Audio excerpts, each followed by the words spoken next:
Alright, I don't know how good the audio is going to be outside like this with the wind blowing and stuff, but the mic on this phone's pretty good. We'll see. So I'm just sitting at the shop at Love's. The mechanic here is really awesome. He's like really busting his ass to get this thing fixed ASAP.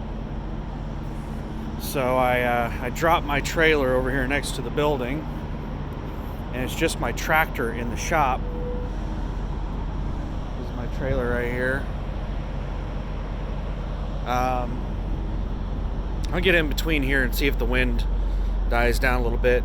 It might actually be louder in here, the noise echoing off all this metal.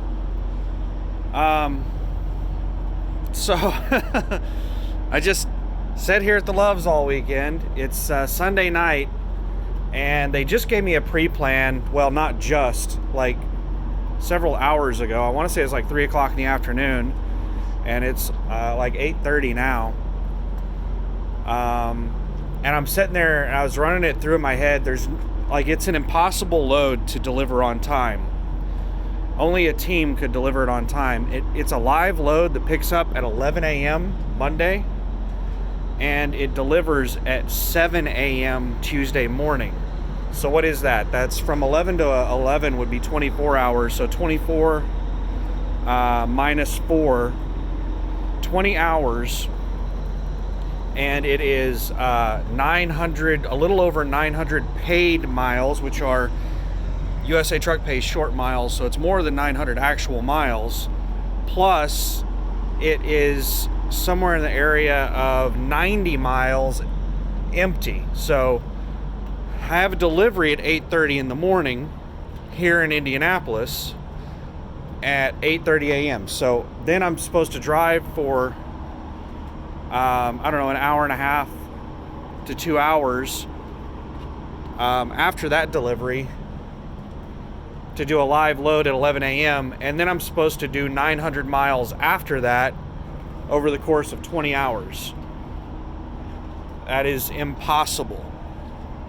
Only a team could do that. Or if I were driving through states that were like 75 mile an hour speed limits, if I had an ungoverned truck, I don't know, I'd have to crunch the numbers on whether or not that would be possible. But I can only do about 600-ish miles in a driving shift. So it'd take a shift and a half. So let's say I had my full hours available to me at 11 a.m. after let's say I got loaded real quick and I was out of there by noon. And let's say I drove my full 11 and I did like 700 miles in my full 11. You know, we're talking perfect scenario here. So from noon till 11 p.m., and we're not even saying that I took a half-hour break, so we're already talking about something that's not really possible. Dream scenario here. So from noon to 11, that would still leave me with over 200 miles. I would take a 10-hour break at 11 p.m. So that would be 9 a.m. that would be when I'd be able to drive again. And I would still have 200 miles, which would be about 4 hours. We'll say 4 hours. 3 to 4 hours, somewhere in that area. So at 9 a.m. plus 4 hours, that would be, 1 p.m.? So an unrealistic time that I could be there would be 1 p.m. Tuesday afternoon. And I have a 7 a.m. Tuesday morning delivery. I couldn't even make it there at 1. That's unrealistic. We're not talking about half-hour breaks. We're not talking about, like, I don't even know if I could maintain that kind of mile per hour average. So it's highly unlikely I could even make it there by 1. So they gave me a team load is basically what they did. And it's impossible to deliver it on time. I'm just going to get there as quickly as I can. Most likely what it is 7 a.m. is the earliest I can be there. It's like an anytime Tuesday delivery, and 7 a.m. is probably when the business opens. So as long as I make it there before they close on Tuesday, I'll probably be good. But it's a good thing that I got that load today, because that got me thinking about ways that I could actually make it there on time.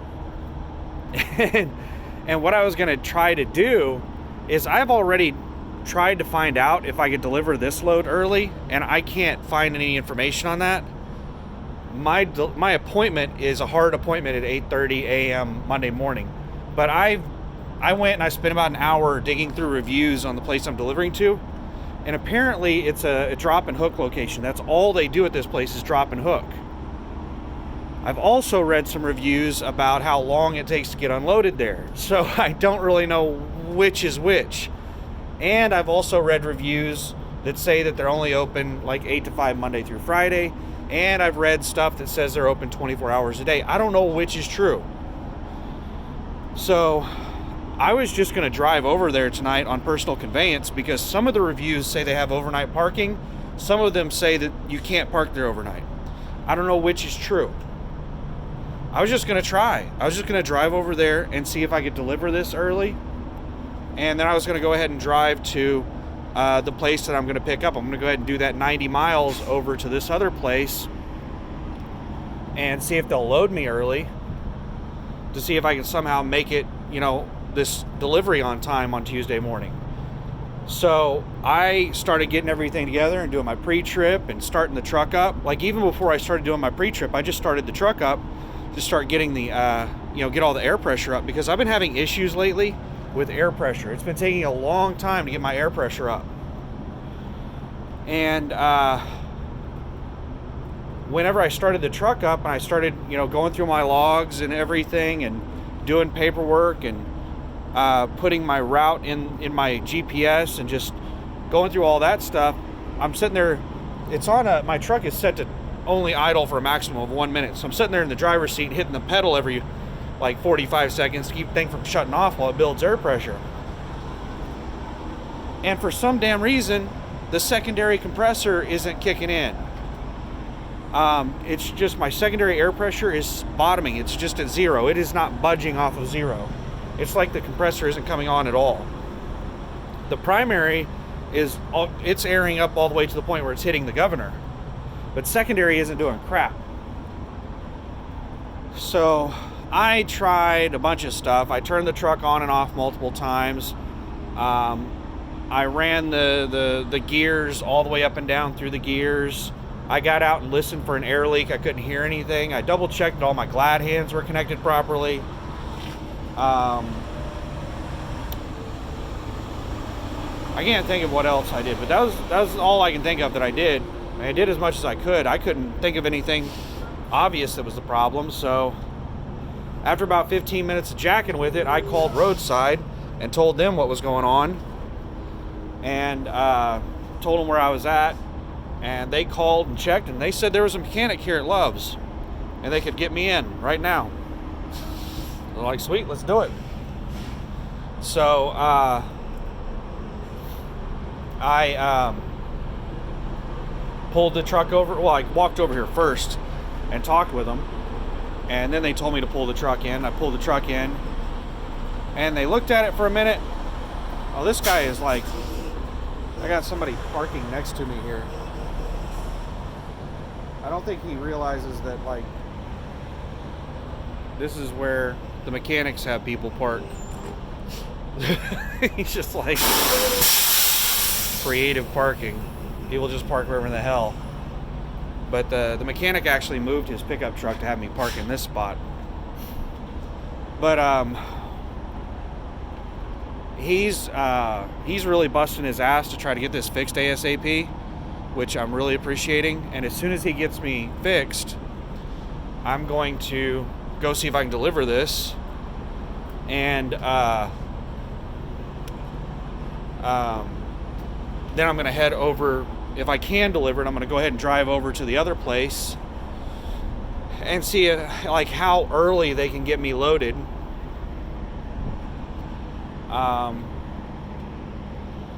That's the big plan for right now. I have a really bad feeling that I could have delivered this as soon as I got here, And I'm really like getting very, very frustrated with getting incorrect information on my loads as far as delivery and pickup times. It's just like they're just putting in random information on my delivery and pickup times, and it really screws up my trip plans. I'm gonna be really mad if I get there. I'm gonna be happy. One part of me is gonna be happy if I can deliver this early. And the other part of me is gonna be pissed off that I could have delivered this on Saturday, yesterday. I just took like an extra day off without the need. But on the other hand, they probably wouldn't have been able to get me a load on Sunday anyway. I probably wouldn't have been able to pick up anything until Monday. So it isn't that big of a deal. I don't know I don't even know. Like, I'm just really frustrated right now. So let's not talk about that subject. I've been ranting and raving in my videos about that subject, sitting around so damn much. So something else I was sitting here looking at while I'm sitting here doing a whole lot of nothing. I was looking at truckpaper.com, and I found a truck that looks like it has some potential. I still don't think that the prices on these trucks are low enough. I don't think that they've fallen enough. I don't think that they're at like a realistic place with what's going on in the world right now. The prices are still pretty much the same as they were before this whole crisis happened. So I don't know. I'm a little frustrated that the prices haven't dropped yet. But maybe I'll be able to negotiate down on the prices. We'll see. I'm sure that there's a lot of dealerships that are not going to negotiate. They're going to have their foot down. They're just going to be like, no, we'll be able to sell this at this price. We'll be able to sell it at this price. They won't negotiate. But there will be others that are going to have, they're going to be realistic and they will negotiate. I don't really want to call around a ton to find those dealers that are living in, reality. But I found one that looks like a decent deal. It's $40,000, $39,900, and it is nearly perfect.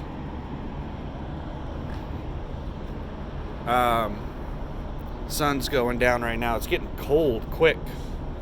Need to go grab my jacket out of the truck. Loves doesn't like for you to be in your truck while they're working on it. TA, man, I'll just sleep in my truck at TA. I try to avoid getting my truck worked on at Love's because they don't let me in my truck. I hate sitting in the damn waiting room. Like, I could be sleeping, I could be doing something productive other than sitting in the fucking waiting room. Anyway, so it's like, I want to say it's $39,900, which I would try to talk them down from that price. It has 425,000 miles. It's a I can't remember if it was a 2016 or a 2017. Pretty sure it's a 2016. And of course it meets all of my requirements. Volvo, with a Volvo engine, transmission, automatic I-shift, over 450 horsepower, between 2.64 and 3.2 gear ratio. I want to say it's 455 horsepower or 500. I can't remember which. And it's 3.08 gear ratio. There's a bit of a trade-off on some things that I really, really want versus some things that, like, I really, really want to get the extended sleeper, like the higher end version. So it's a T670 and a T780. The 670 is like the smaller sleeper version, which is more common in your mega fleets. And the T780 is the bigger sleeper version. It's a little bit longer sleeper, a little bit more room. And it comes standard with the studio. The studio, you can still have a studio in the 670, but it's optional. Well, that is what I'm sacrificing in this particular one if I go with it, is that it is a 670 instead of a 780. So if it's the smaller sleeper, but whoever got this thing decked it out. They chose like every option imaginable. And they got the studio, so it has the studio, So a smaller sleeper, but it still has a studio, and it has an inverter, it has a refrigerator, it has an APU. Now the APU is a really big one, because it is very, very, very rare that I've seen Volvos with APUs. And I think it's because the Volvo engine is so efficient. So I think people just use like the engine idle air or something like that, instead of an APU on Volvos. It is incredibly rare that I see Volvos with APUs. So this one has an APU. What's weird about it though is, from the pictures, there is no APU on the truck. You cannot see the APU. But in the description it says it has an APU, and it has a picture of a carrier APU, but it's like a stock photo of the APU. It's not actually on the truck. So I am really confused by that. I don't know if they're going to install it after the fact, or if it is installed but you just can't see it. It's like hidden behind the fairings, which is pretty sweet. But there's some questionable things. Like, it has fairly low mileage, 425,000 miles. That's kind of low for a 2016. I think it's 2016. That's on the lower end. You know, it's not like rocking 600,000-700,000 miles or anything. 39.9, and it's basically fully loaded. The seats in it, it says that it has like massage therapy or something on the driver's seat. Like, that's crazy. It's a dark red, like a burgundy. I would prefer a white, but I don't know. I'm not going to be ultra picky on the color. Everything about it seems really awesome, except a couple of things. One, it's a T670 instead of a T780. So it's a little bit smaller sleeper, which is not a huge deal. But I was getting kind of excited about a T780, getting the bigger sleeper, the room, a little bit more roomy.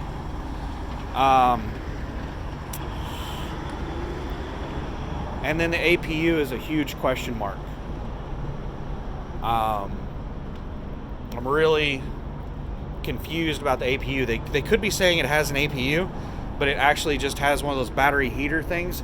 They showed pictures inside the truck of a couple of control units, two different APU bunk heater control unit things.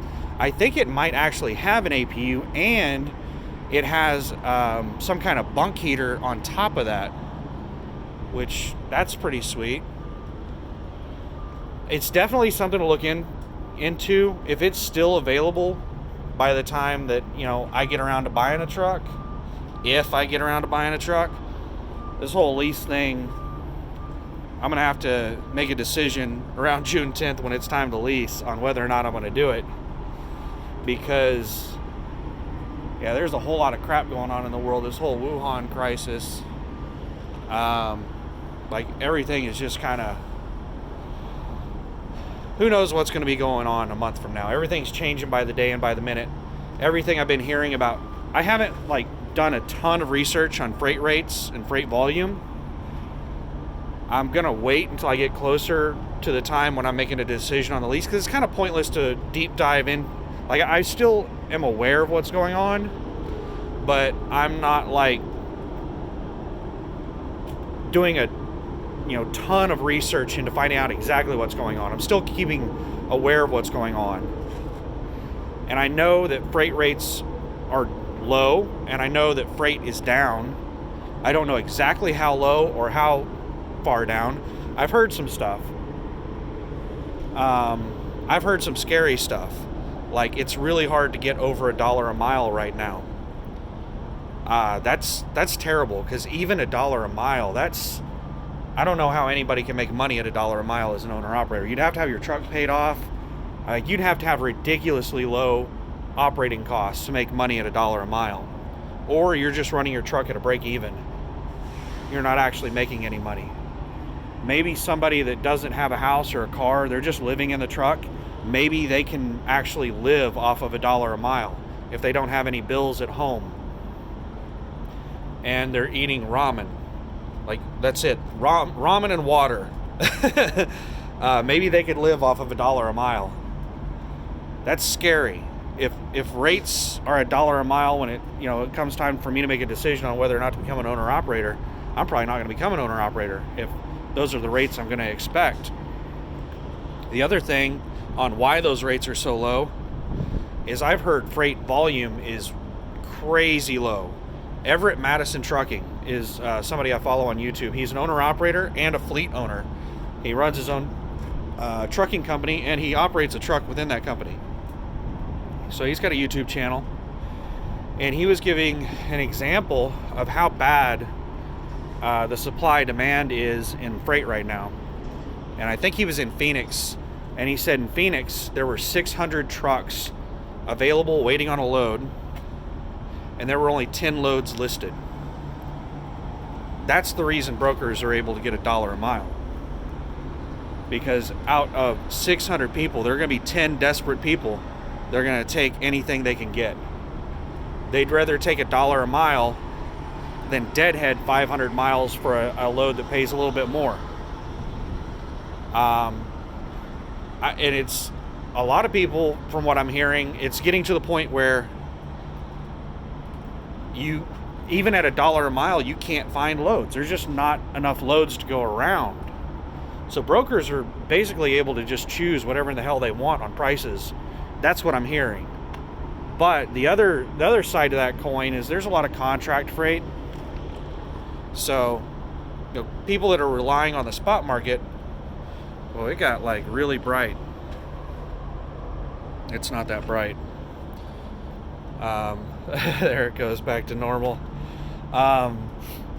People that rely on the spot market are getting crushed right now, from what I hear.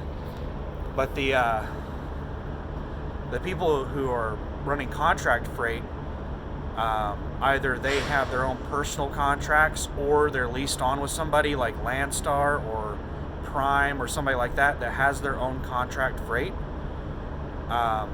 They're probably not feeling it as bad right now. I don't know how much contract freight USA Truck has. Whenever it comes time for me to make the decision on whether or not I'm going to lease, I'm going to ask to look at the load board and see what's on there, to see if it's something I want. Like, can I make money leasing with USA Truck? Like, what kind of contract freight do they have? I've seen their load board before, but I mean, it's not great rates, but it was enough that I could make a lot more as a lease operator than a company driver. But I don't know if I could make any money right now on their load board. I need to look at it again. That's part of my deep dive in research that I'm going to need to do before I make the decision. I'm just trying to I don't know. I listen to the Road Dog Sirius XM radio.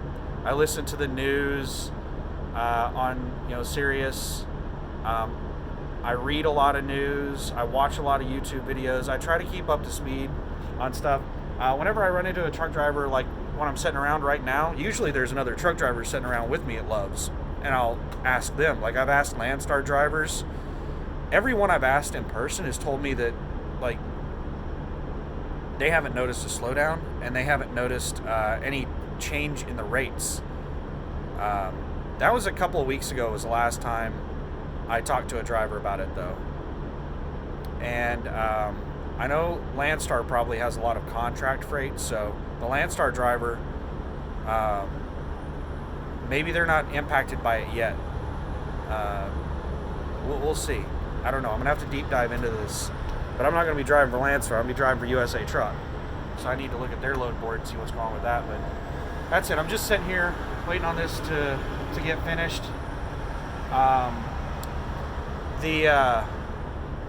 The mechanic found a leak on one of my airbags, and I've had air pressure issues since I've had the truck. And I told them that whenever I get in for my whenever I got into the shop, every time I've gone to the terminal, I've tried to put my truck into the shop because I can hear the airbags blowing out air when I'm hitting bumps and stuff, and I'm seeing huge movements in my air pressure whenever I'm just driving down the road, whenever they're going across bumps. So you shouldn't see that massive movement. You're gonna occasionally hear air coming out of the airbags and stuff like that, but something is definitely wrong. It takes a long time for me to build air pressure, and I lose it really quick.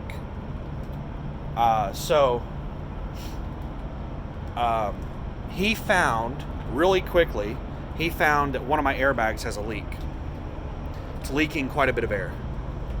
So that's probably the reason that I've had so many air pressure issues since I've had the truck. But I'm not sure if that explains why my secondary air pressure is not moving above 0.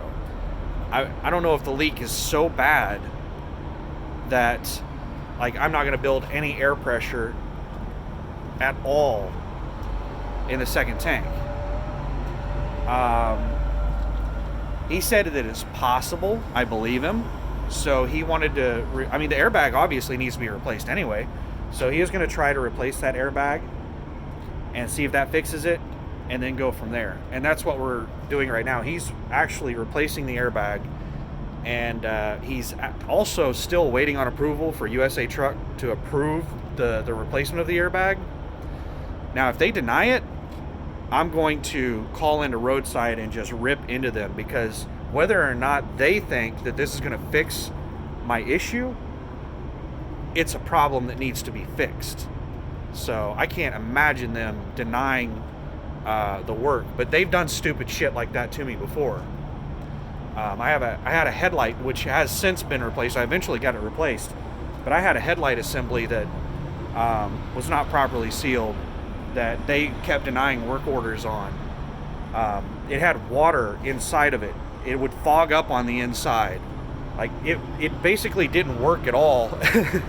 If there were any kind of weather conditions that would cause condensation or moisture or rain or snow, any weather at all would basically make that headlight, it would reduce the amount of light coming out of there by over 50%, probably more than that. And I kept having lights blow out because they were getting wet. Whenever I put it into the shop and showed the guy, I was like, you see all the rust? There was water in it. It had been raining that day. There was just, everything was soaked inside there. But yeah, they've done stupid shit before, so I'm not going to put it past them on this. But anyway, I'm going to go ahead and end the video, and I'm going to go in there and check, see what's going on with this. They have my phone number. If there's anything major, like they finished, then they would call me. But I'm going to go ahead and head in there and check, see what's going on. Thanks for watching. Have a good one. Bye.